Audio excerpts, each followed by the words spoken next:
ជំរាបសួរនាងខ្ញុំវិជ្ជបណ្ឌិតជាចរិយាថ្ងៃហ្នឹងខ្ញុំចង់ចូលរួមចំណែកឆ្លើយទៅនឹងសំណួររបស់ស្ត្រីដែលគាត់ពពោះហើយគាត់សួរជារឿយៗនៅក្នុងនេះថា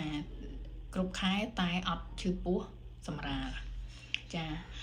ខ្ញុំយល់ច្បាស់ថាស្ត្រីគាត់ប្រើពាក្យគ្រប់ខែប៉ុន្តែ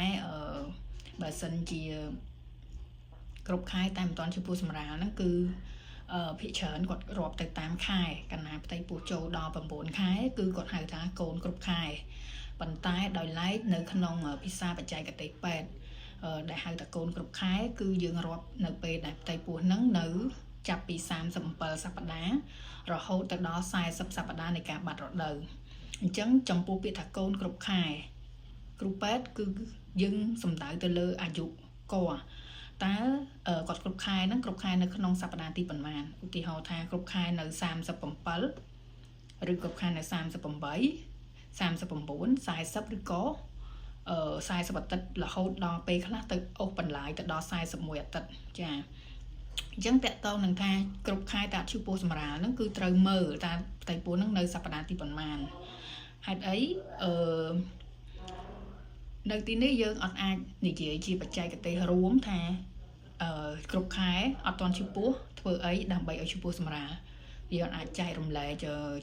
ជាសាធារណៈអញ្ចឹងទេដោយសារថាជាបច្ចេកទេសយើងអាចយកទៅអនុវត្តពេលខ្លះវាអាចបង្កបញ្ហាគ្រោះថ្នាក់ទៅដល់ម្ដាយនិងទារកអញ្ចឹងចំពោះនាងខ្ញុំសូមជំរាបឲ្យស្ត្រីយើងនេះនៅពេលដែលយើងថាផ្ទៃពោះយើងគ្រប់ខែហ្នឹងយើងមើលថាឯកសារយើងហ្នឹងយើងផ្ទៃពោះប្រហែលសប្តាហ៍អញ្ចឹងការដែលផ្ទៃពោះគ្រប់ខែមិនទាន់ឈឺពោះហ្នឹងយើងអាចពិភាក្សាជាមួយគ្រូពេទ្យដែលគាត់បានកាន់ពោះយើងផ្ទាល់ពិនិត្យផ្ទៃពោះជូនយើងហ្នឹងដើម្បីរកដំណោះស្រាយសមស្របឧទាហរណ៍ថាគួរធ្វើអន្តរាគមន៍នៅសប្តាហ៍ទីប៉ុន្មានហើយឬក៏ផ្ទៃពោះគាត់នឹងអាចបន្តពពោះទៅដល់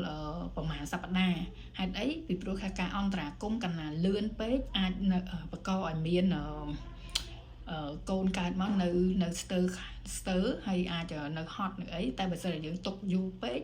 យើងត្រូវថ្លឹងថ្លែងមើលដែរថាតើនៅពេលយើងបន្តពពោះទៅយូរពេកនោះគីឡូកូនដែលវាកាន់តែធំឬក៏វាមានការហិញទឹកភ្លោះជាយថាហេតុហ្នឹងគឺជួនកាលអាចធ្វើឲ្យការអន្តរាគមន៍ការសម្រាលធម្មជាតិហ្នឹងអត់បានជោគជ័យទេហើយវាដូរទៅជាធ្វើការវះកាត់វិញ